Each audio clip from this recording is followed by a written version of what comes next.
Okay, I'm Martha. Hey, I'm Kevin. I'm Tanner. Alright, so we watched the documentary 13. It was over racial inequality and financial background of the prison system. We have a few points that we're going to go over.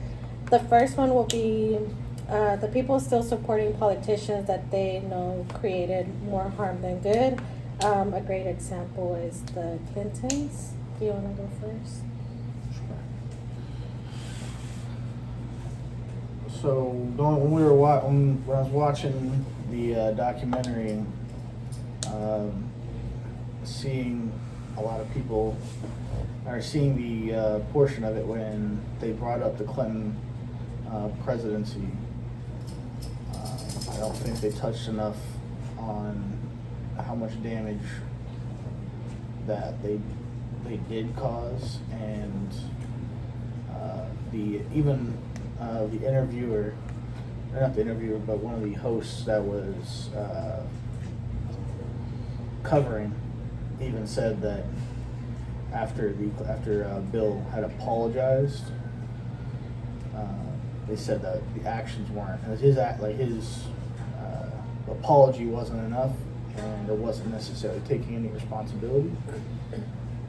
So I find a lot of issues with people still supporting politicians that put these laws in effect that has created such a problem in our prison system and has continually funded that. So it's unfortunate to see, and I definitely hope that at some point we can break peace from that, from those individuals that have. So it's no excuse. What I see with it is, think of today's times. Not too long ago, you had Donald Trump going against Hillary Clinton. Now, no matter what side of the aisle you fall on, or whatever the case may be, you got to look back at the times whenever Bill Clinton was in office, for example, whenever he was signing in these bills and these laws and everything that which ramped up the prison system due to these. Militarize the police. I think that was the Reagan, but no, they definitely went hard on crime. They definitely busted down on crime, like they were the war on drugs, and so you have all of these individuals, such as even Donald Trump, making statements way back in the past time frame. But then you have an election where these two individuals, you have the wife who supported her husband of the original creation of these laws, and the whole reason she's up there getting possibly elected to be president is because she's a woman or she's a Democrat. So individuals have to profiting off of that. Right, and automatically, like, stereotypically, if you're of a certain race, you should be voting for this type or this type instead of just looking at whatever candidate and thinking, like, do they fit what I believe in? Do they, whichever? But then, you got the candidates from all the way back from whenever they're doing that, and you got people who are still supporting them. Hillary Clinton was still running whenever her husband, and she supported him, was doing all of this. Joe Biden was back then. You need to actually bring in new people that were not supporting this, new people that fit more of your beliefs, and it's not a party type just because you're a Democrat or a Republican vote. That no, in order for you to break away, you got to stop electing people who are still just in that mix. Just because, like Bill Clinton said, he was sorry. Right. Well, it doesn't make an excuse. Yeah, it don't make an excuse, or the people who supported him. Nor does it profit anyone. That helps anyone that suffered. Right. No. So I feel like a lot of these individuals that are still in office today, and we can point to like the president, Joe Biden, because he's in office, You had Hillary Clinton, Donald Trump, who were recently battling for the election prior to Donald Trump and Joe Biden. You had a lot of individuals who are like really old and in Congress or the Senate now that just keep getting reelected. And going through the same cycle of types of lawmaking and processes that should have been. Right. If you want things to change, you need to bring in that change. Don't keep electing the same people, regardless of what side you stand on. Just bring in new individuals. So that's one of the issues that I see with it. Well, it was, so with what the point you brought about, there's the Reagan presidency that did. So the Reagan presidency ramped up the budget for law enforcement. He didn't necessarily militarize to the extent that was like, he ramped up the budget for it to be as large as it is, but though the Clinton administration essentially equipped and armed the law enforcement and the law enforcement agencies to be used. Yeah. But and it adds on to one another. Like one did this, and then the next one that, they were supporting of these things, they added on to it. What about you? What do you think with the... Okay, I think that when it comes to these politicians, and I think we touched a little bit on it yesterday, and you just mentioned it right now, is they come out and they apologize, and people tend to forget the history behind everything. Yeah. And just try to pretend that everything is okay, and still support them. Yeah. I feel like if it would have been someone, sure. like you said, new, it would have been different. But I'm always on the fence with politicians because I feel like a lot of them say things that are with the times. Yeah. So, Absolutely. although he did apologize, it could just be like an image thing, something that was brought up during that time, and it's like, okay, well, this is gonna make you look bad. What can you say to make this better? Yeah. And it's something that could be like, okay, well, I can go ahead and apologize. Yeah, you apologize after you made all of these mistakes, after you caused all of these issues. So that's just kind of my view on it.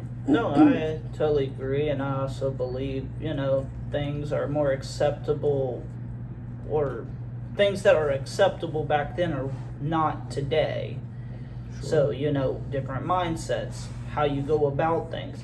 Could have even been because of the situation, a lot of things were accepted during the COVID virus that were never acceptable before, so just like you said, due to the times, Sure. Right. And that's culminated a lot of generational trauma that has sparked a lot of social issues because of that irresponsible lawmaking. All right. So, moving on to the next. I think the next 2 points, they go hand in hand. So, the documentary spoke a lot about the 3-strike law and then the mandatory minimum sentencing. Okay. So, Kevin actually explained that, because I had an idea of the 3-strike law, but he explained the difference between, like, the 3-strike law in Florida compared to the 3-strike law in Louisiana. How it's translated. Yeah, so how it's... Yeah, and like how it works, and so I'm guessing with this you're wanting to know, like, do you believe in it? So I know, and this is what I took from the documentary. So, they were basically saying, because they put race a lot in the documentary, so they were basically saying that they were using the 3-strike law or the minimum sentencing to try to get some blacks out of the community, start imprisoning them. Yeah. So they could be in jail for a very long time, or in prison for a very long time, based off of their skin color, and it could be such a minimum charge. Well, then that also goes into because all like the 3 strikes law. The only thing it did was complement what the war on drugs was trying to accomplish. It just made it easier. So it made it easier to essentially attack minorities, and then not only minorities but minorities in poverty that could not escape or could not go anywhere else, or were just forced into a bad situation because of again, irresponsible lawmaking that goes back to even like Jim Crow laws all the way up to like I think it's called like redlining, when they're going to purchase a house and banks can favor where they have the power to refer their clients. So if banks feel that they don't want that person, even if they have good credit, they can still say no. And that in itself had put minorities in the spot for things like mandatory minimums, and then other things that will be going on in the discussion. But things like the mandatory minimums that made it easier for minorities to be targeted, and that's as much. It's one of those things where using it to discriminate upon anyone of any background is obviously a clear abuse. But trying to decipher that in between a war on drugs, and when you have government agencies used, like during the Reagan presidency, to target poor communities, minority communities, to destroy like the black household or any minority that suffered under these laws. So it's more, to me, it seems more of like a tool. And though outside of its existence to that, and I don't think it's necessarily a bad thing, but like I said, when it's used to coerce and abuse its minority groups or any sort of social group, or I guess wealth, I guess people that are in poverty or below the poverty line, when it's used against them unfairly, then that's where I have a lot of problems with that. I think in the documentary, I think they said once or twice, like, it's not really a war on drugs, but a war on race. It was that, And, yeah. yeah. So it just goes with what you're saying. What do you have to say? When it comes to 3-strike laws and minimum sentencing, I think, first of all, is it even really a good thing? Because, like, Louisiana's got the 3-strike laws, and my cousin got hit up for that. So, like, my cousin's in prison for life, no coming out. He gonna die there. And it's over petty stuff. Not even petty. Like, he didn't kill nobody. It was just minor things. And it's like he got hit up for his 3rd strike, violating probation. And it was a minor violation. I think, like, he was coming home from work or whichever, but he ended up getting lost. He was outside of his zone that he was supposed to be in, and that got him. So whenever I think of 3 strikes law, it's rough, because it should be on a case-to-case basis on whether or not, and left up to a judge and a jury, and presenting the facts. Because I know if he would have gotten hit up in court, the judge could have possibly been like, look, you violated it, but What happened? it wasn't that you went on the run. You got lost, you know? It's like, so maybe harsh punishment. He went back and finished his term just because of the fact that he violated probation, or they gave him 3 months, or even just said, look, it was a simple this, that, it wasn't that. So 3 strikes laws, Now, obviously, there's always individuals that do deserve they're better out of the society than they are in. Right. Anyone that deals anything wrong with kids. So 3-strike law, I could see where that could be nice in certain cases. Sure. Other cases not, and Well, it's taking advantage. right now I feel like that's taken, like they said, they took some power out of the judge's hands, especially when it came to minimum sentencing with the 3-strike law. So with minimum sentencing, it took that case by case situation out. And that's where they were able to corrupt that system. Right, because you would have some communities that were hit harder, some communities that weren't.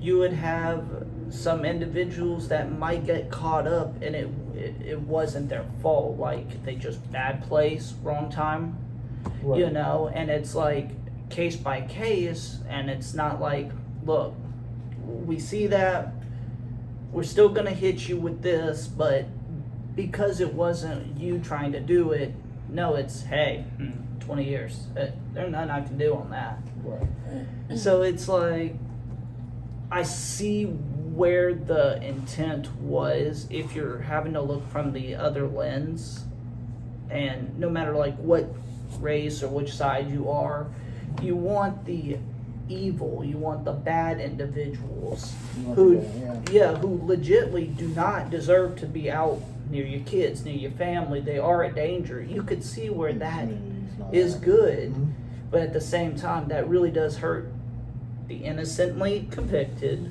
or the charges that aren't necessarily going to bring complete harm or like Right. recoverable or redeemable or just sentences. or even like some teenager or 20-year-old who just made an honest mistake. Mistakes happen in life, Right. They made an honest mistake, they got caught, but now you're talking about they might go away for life for just a dumb decision.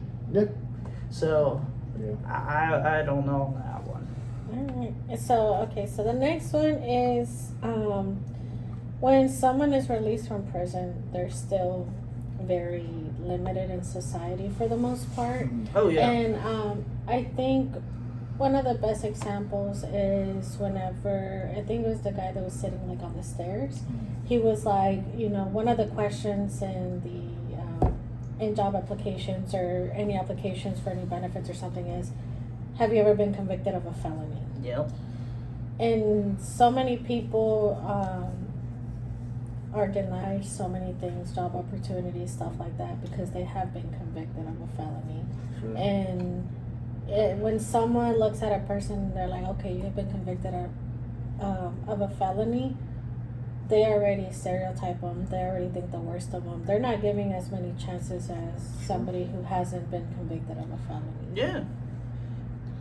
Well, there's already. I think part of the problem is how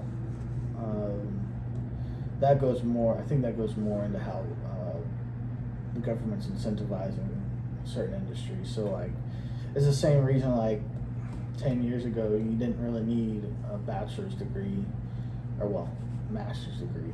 Bachelor's degrees now become almost the same level of usefulness if you don't have any work experience. But if you don't have like a master's degree in something, it's different. So like before, you were able to get a job, you were able to walk in, get a job, and they would train you or give you a certification that could be reached in like a certain amount of time with a certain amount of obviously a certain amount of money paid forward. That's not going to put you in a position like today. But that kind of goes off topic a little bit. But I guess what I mean is that jobs are incentivizing, and it's also the way like they do insurance too, because they don't. It's harder to incentivize people to want to hire people that are convicted of felonies because the insurance companies won't cover or they feel that they're a risk.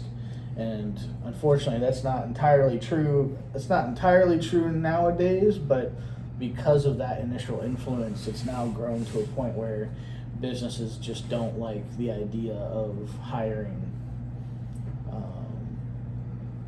They don't like hiring people with felonies, and in some ways, especially when you have something that's redeemable, i.e., like a drug charge. Yeah. Drug charge, even robbery,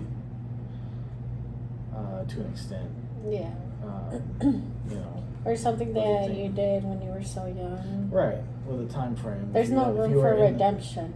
Right, and that's kind of unfortunate. It's unfortunate because they're not taking time. Like they're not putting the funds in to giving true rehabilitation to prisoners when they get out. Because when they come out, they have a time frame, whether they're either going to relapse or they're going to move on and transition back into society.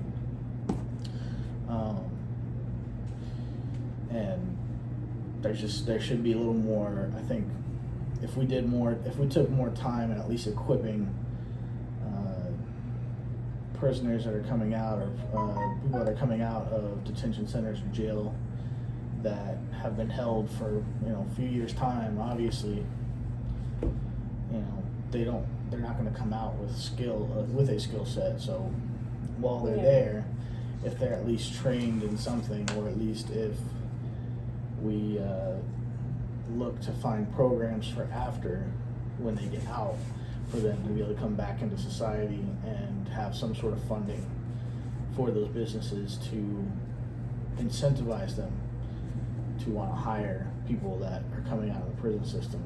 You'll have more functional citizens, because not everyone coming out of the prison system, not everyone coming out of jail are out to be bad people. They're not out there to destroy communities. They're not out to do anything but try to survive. Yeah. With it, I think it's always pretty much anything you bring up can be situational. You got some individuals that'll go in, they'll serve their time, they'll get out, they'll never be another problem to any other individual ever. Like we said, they either made a dumb mistake or wrong place, wrong time, whatever the case may be. But now, because they got hit with a charge or something like that, it's like you definitely limited. So I definitely believe there should be, especially depending on the charges. Like, for example, if you got hit up with, something with a minor, you should never work with minors again. And I do believe that is, obviously I believe that's the case. But let's say, you got hit with a possession charge or something like that. You didn't kill nobody. You just got caught with an unlawful possession. And most of the time, you're just trying to make money when you're just trying to get by, or make extra money. Let's say you served your time.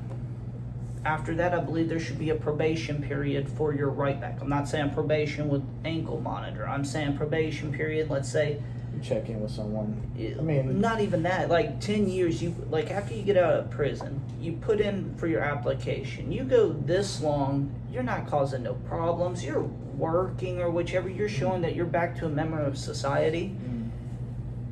You should be able to, at the end of that, they'd be like, look, you did your thing. You paid for your mistake. You've showed it was a mistake. You went through this time frame of showing like, hey, you made a mistake, you paid for it, and you're working to, progress, help out. Here's your right backs. Here's the right to vote again. Here's the right to carry a firearm. You're not a limited citizen. I believe that was used a lot in the documentary. You're no longer going to be a limited or a second-class citizen. You're going to have your rights back to fully be a full one because you paid your debt. You showed that it was a mistake. Certain crimes, obviously. Certain crimes take more monitoring, such as like pedophilia. Obviously, that's right, or anything terroristic. But that's where it brings in the issue of every contract, every law has a loophole. You put in these 3 charges Yeah. terroristic, pedophile, murder of someone of a high statute, such as a police officer Pattern of or murder. a politician or something. Right, or a pattern of murder. Or Right. You put in a law like that, it could get used again, like they said, for it could easily get put in for like what they said. It gets abused. They find a loophole in there. So now, amazingly, you're going to see a lot more people get picked up on this crime, to beat the system. So, it's one of those, it's always case by case in this opinion, but also I think there should be a way back to redeem yourself. There's a lot of felons out there who will never get the right to vote again on how they're governed over, but they've paid their price. They're good individuals. Wrong time, wrong place, made a mistake, completely different person after serving their time. They've got out, they became wonderful mothers or fathers. In this case, it was mostly talking about the men in the prison system, so we're going to go off of that and say they get out and be wonderful fathers or good members of society. That one thing I don't think they really touch on is also when people come out of prison, it's harder for them. They can't get any sort of they can't get any sort of call it federal loans. Yeah. So how are you supposed to better yourself? How are you supposed to move past what you've done in the past? And that's been a lot of issues. Is not even federal funds to do a trade, because there's plenty of work there's plenty of jobs or even military yeah. I mean but there's plenty of work where you don't need a college degree, and it's quick enough that you can transition into one per se a morgue, but it's still it's still a profitable business because people need to know how to take care of their family members that are deceased. There are other opportunities out there that unfortunately hinder a lot of people coming out of the prison system, and that force them into either going back to whatever they were doing before, or force them into a position where they feel like they have no other option, so they end up either out on the street being homeless, or they're living off of their families, like their parents, or they're living off of other family members that are almost in the same position of not being able to get out of that poverty. So yeah. What about you? Why did you say that? Yeah. I was saying if you had anything to add to that. No, I Okay. don't. All right, so now we're gonna talk about ALEC, and I guess more specifically the CCA. So, let me see. Tanner. So when we were watching the documentary and they were going into ALEC, I feel like it felt like a moment of went off topic, but I can see that they're trying to reel in the reality of what the prison system's kind of trying to expand into and incorporate to build on, I guess, as a what's the next phase. Yeah. So it's unfortunate that I don't think they covered enough. They didn't cover enough in depth as when they went over the Reagan policies or some of the Clinton policies. A lot of it was just spent time talking about this is what's going on with it. That it's being used right now to exploit detention centers for illegal immigrants, or what its next phase is or from the CCA breaking into ALEC or becoming ALEC, where it's trying to come up with more harmful laws for communities. So when they brought up the whole investing in more ankle monitors, there's certain charges, there's certain things like I don't think will justify a police arrest, and I feel like it's something that could be used to abuse. Again, it's a way for if you bring that into place, you'll have the obvious like rich take advantage of that, where if you're under house arrest and you're in a big mansion, it's not a big deal.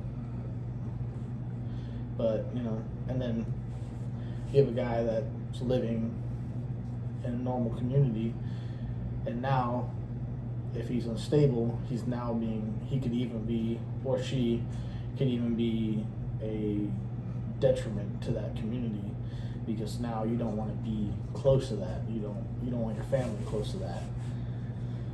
And then the fact that they're reeling in other companies like to make GPS monitors, like profiting off of it just to keep that kind of same mentality and same I guess to inspire more lawmaking. When we make businesses that are designed to make stricter laws to profit more, and like in the prison system, or how we're running detention centers, we're no longer seeking to make better laws to cut that down. Now we're just putting more focus on how can we improve what we're already profiting off of. And if that's all of our scope is, not into rehabilitation, like border facilities at this point should not be detention centers. They should, at the very least, have some sort of comforts that, that aren't resemblance to like a jail cell. It's not. I think one of the things that I saw in the documentary, when you're talking about like the detention centers for immigrants, is seeing like the kids, like little kids are in Cramped up. cramped up in a place that is like a prison. And to me, because I'm a very emotional person, to me that was very It's hard. It's very heartbreaking seeing a kid sleeping basically on concrete floor. They didn't have any heat, nothing. It was just like if they were prisoners and they were little innocent kids. And I think that touched me, and also other things that I'll talk about towards the end. Well, that's also like why, like, it's what I have a problem with no one making everyone, whether you're either left or right of politicians, both sides make the claim they're trying to make it better, but they don't make, whenever they produce a bill that's supposed to either do something for it, they're not making a direct bill to improve that quality of life. And unfortunately, that has everything to do, I believe it has everything to do with, if they improve the quality of life of the detention centers for like illegal immigrants, it takes away the profit that these companies have been able to build off of like CCA or ALEG. And that's kind of the unfortunate part, which again, if you build more for punishment, that's where you're always going to land. So it really bothers me on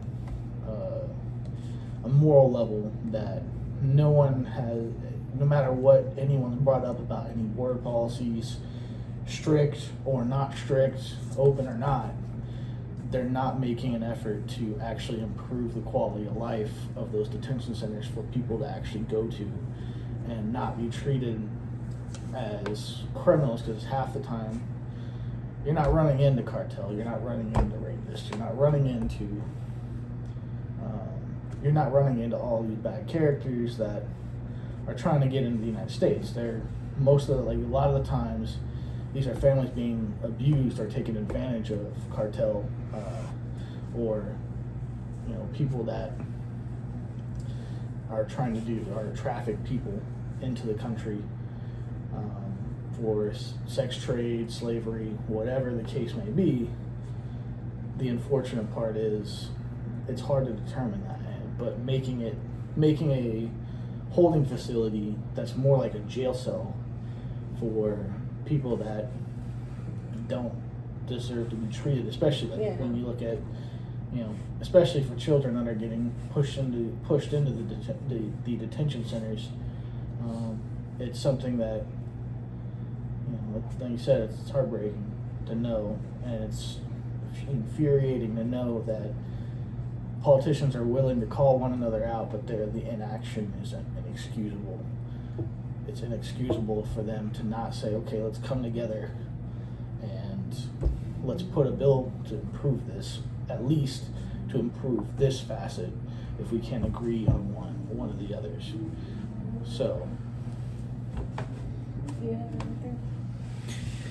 Well, the biggest thing is definitely is money will talk, no matter where you're going. So why is it any different with the prison system, If there's any place where people can make money, it's gonna be exploited. Especially if, it's handed to a select few of individuals. You get a group together, and besides, it's a monopoly. And even though those are supposed to be illegal, no one thinks about the prison system being a monopoly. Like, name 3 or 4, prison companies.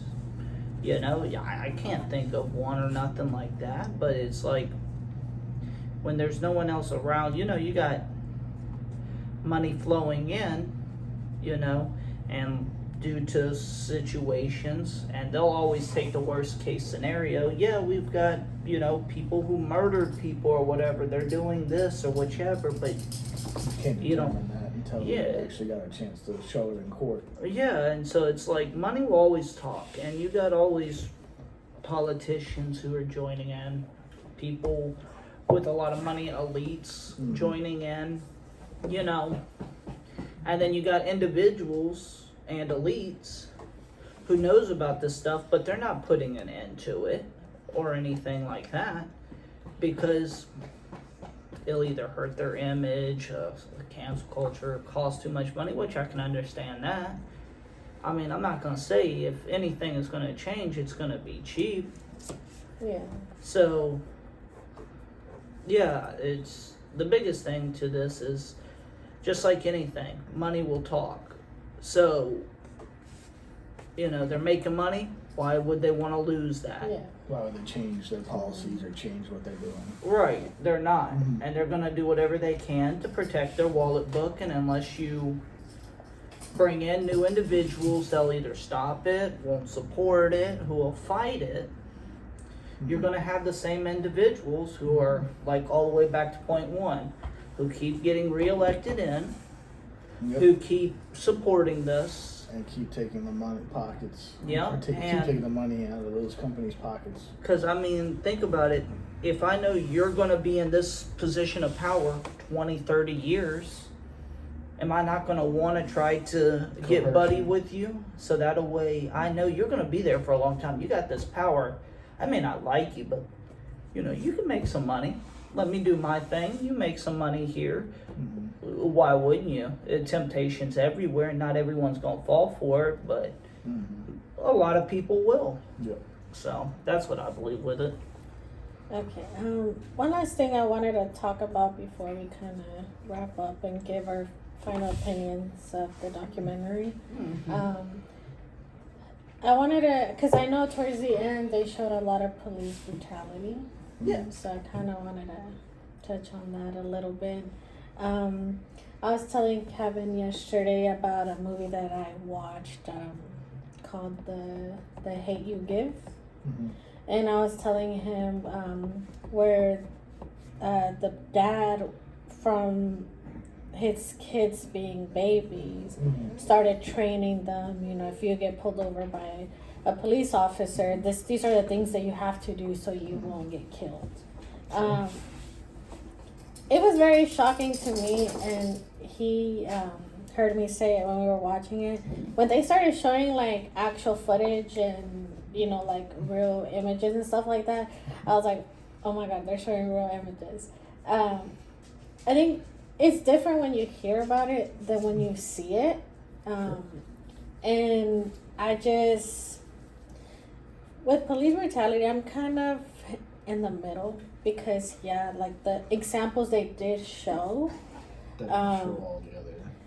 The examples they did show the police brutality, but on the other side, because of the bad rep that police officers are getting,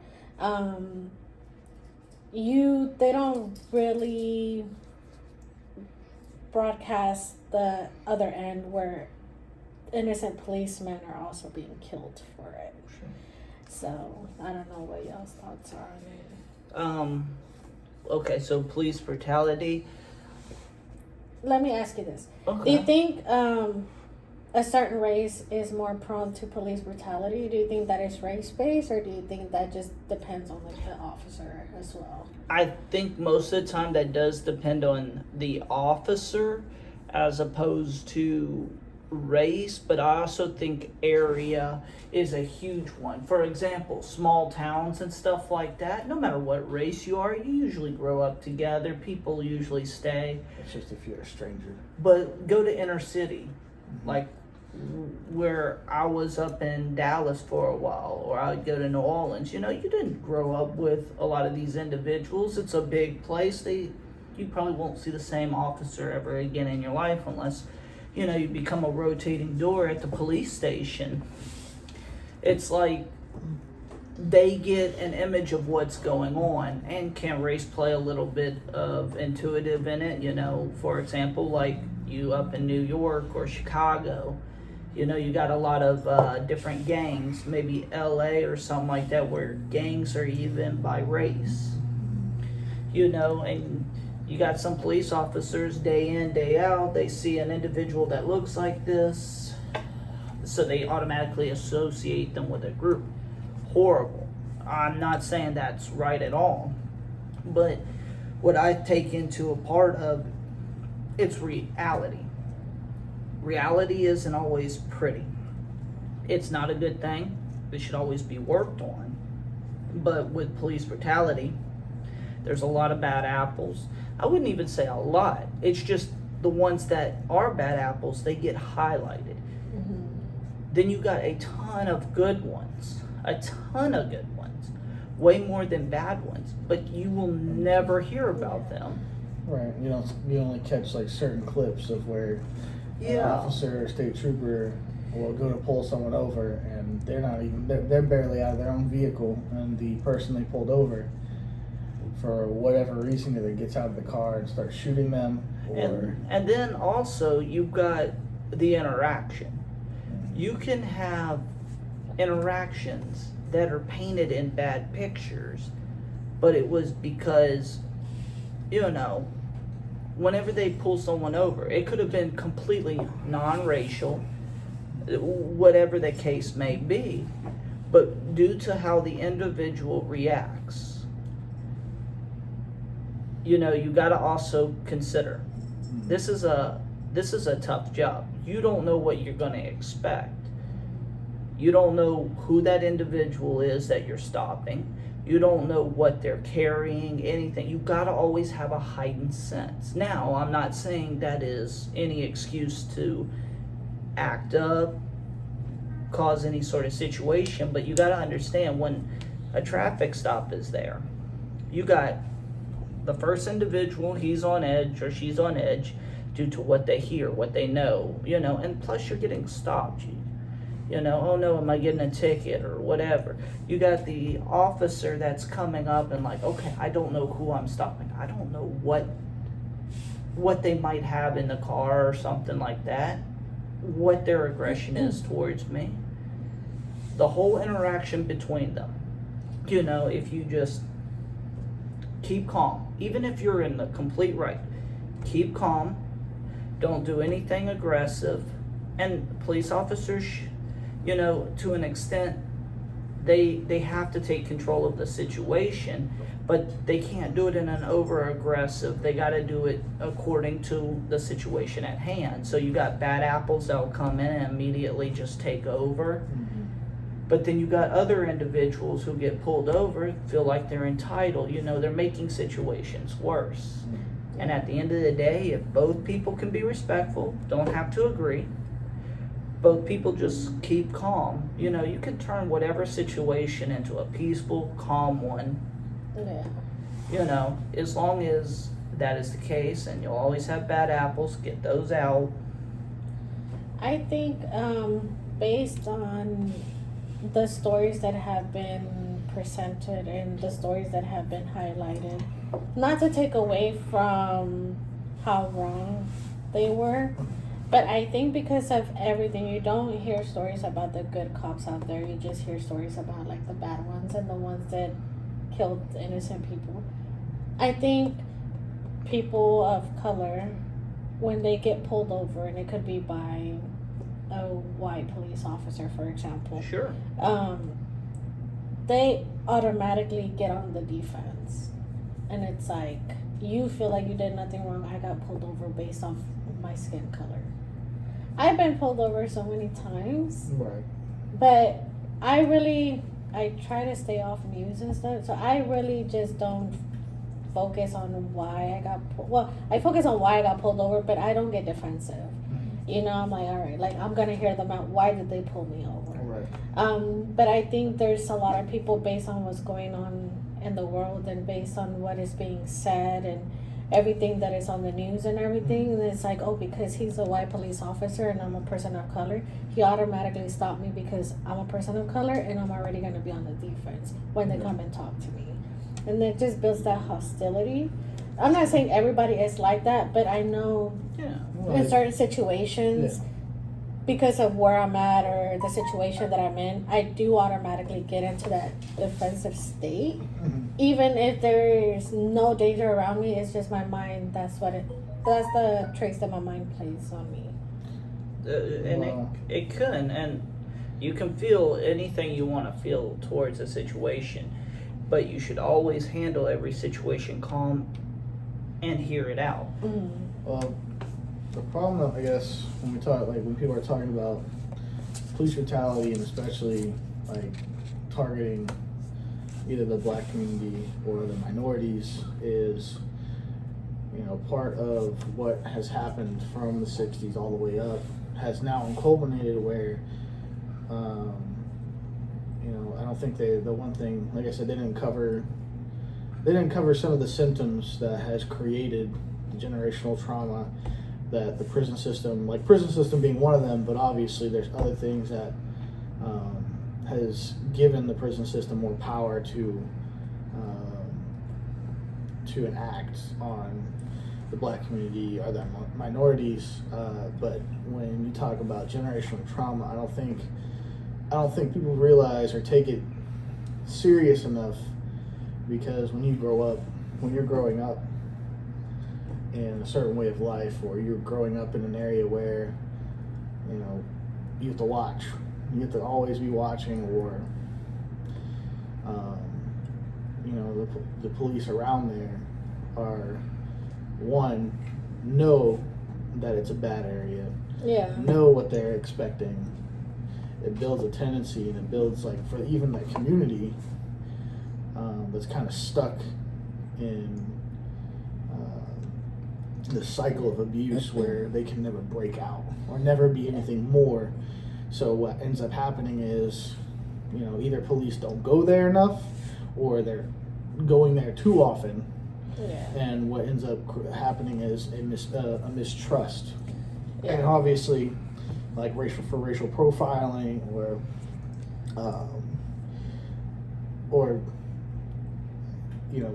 just pulling someone over because they felt like they off of a feeling. Because there's been I've heard of a few cases where it's the officer either had a feeling or they wanted to stop them, and even if it was nothing, sometimes it was nothing, or sometimes they found out that's a convicted murderer that they've been looking for months, or it's just a guy that was trying to get to his job, and then he ended up getting wrongfully arrested or killed. But that generational trauma that has been ingrained in the last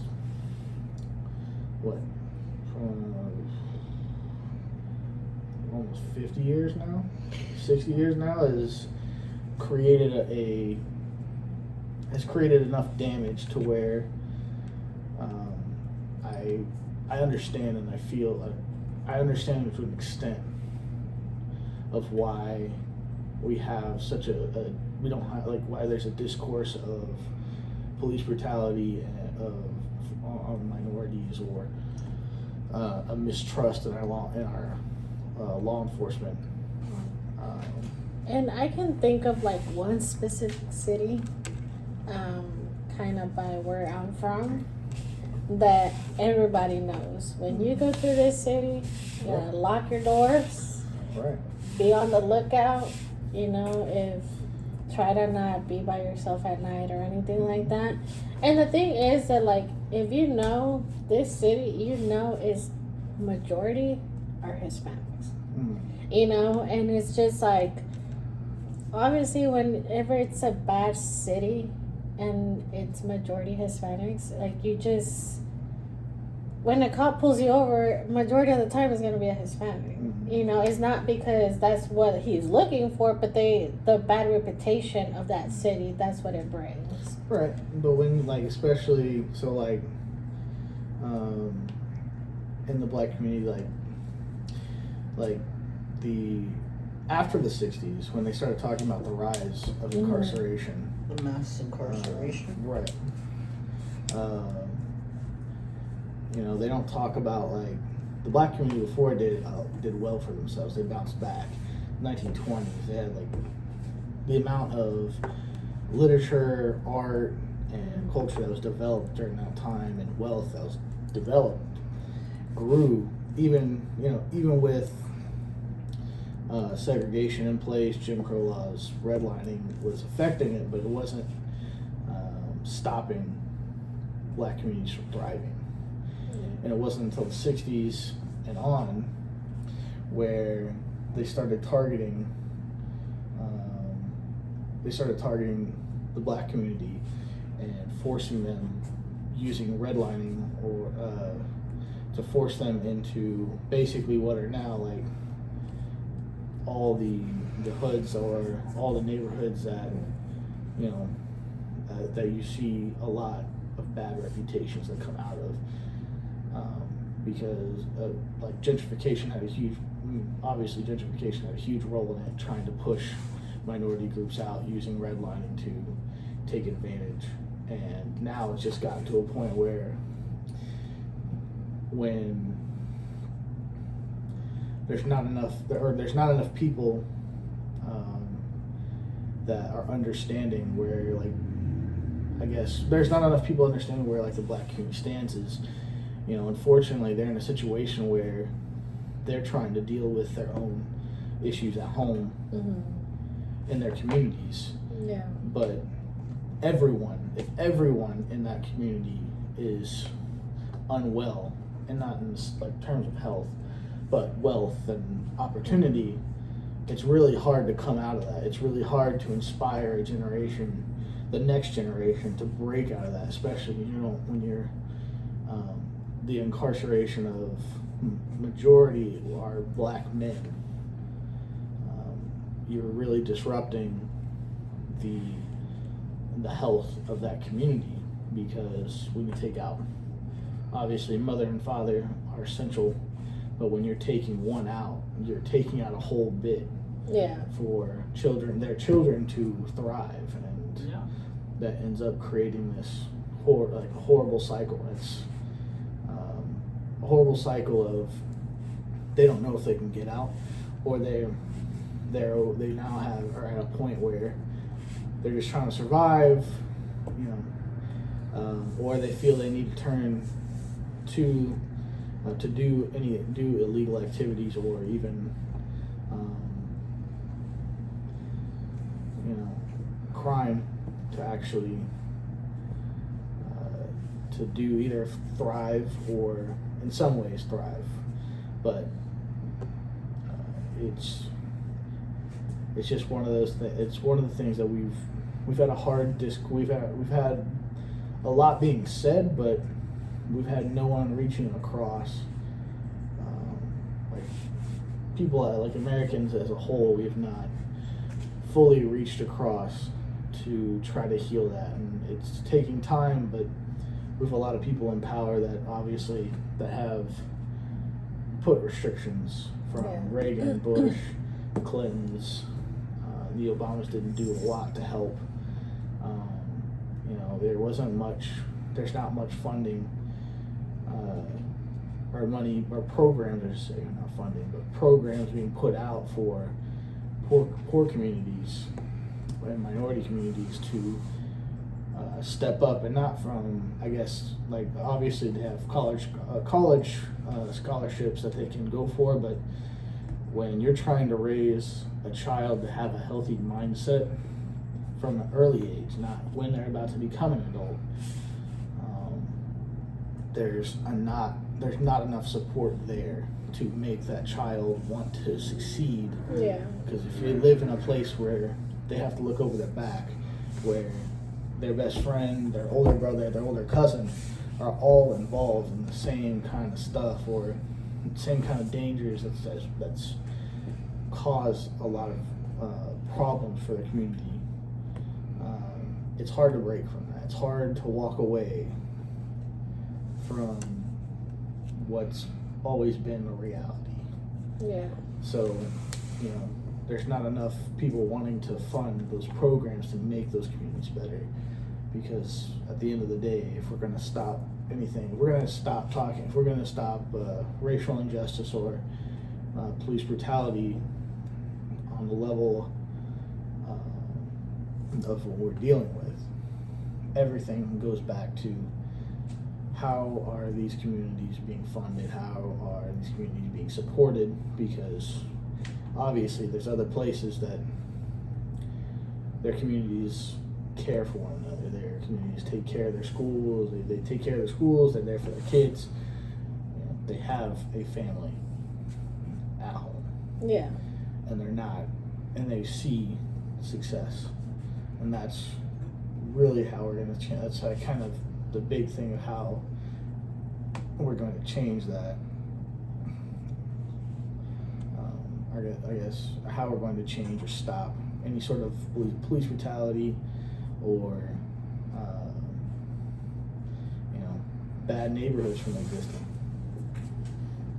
So Hell of an explanation. I mean, the truth. No, it is. It was just like that went truth, way like- deeper than I thought that was about to go, and I was like, Well, that's Man. the whole, that's the encompassing part about it. That's Oh, like yeah. the whole thing of like what people have been like arguing about is like you have one side that says, well, if you just do this, this, and this, you'll be okay. But no one gets that if you have all these people that have been treated and that are not well in terms of wealth or like opportunity, like they're getting crumbs and bits, as their feast, and people aren't seeing that, so they're like, oh, these people over here like being poor, how dare they? They just need to do this, and it's an insult. It's an insult to them. So what am I supposed to do if I'm sitting here knowing that if I walk down this street or I can't go to school, or why would I go to school if I know someone else is making more money right now, and that small term success that's made, like why would I want to do anything bigger or make it better? So it's really hard to like it's hard to see it, but it's hard to try to inspire someone to get out or make a better lifestyle for themselves. So I think that's all the points. Yeah. Thank you,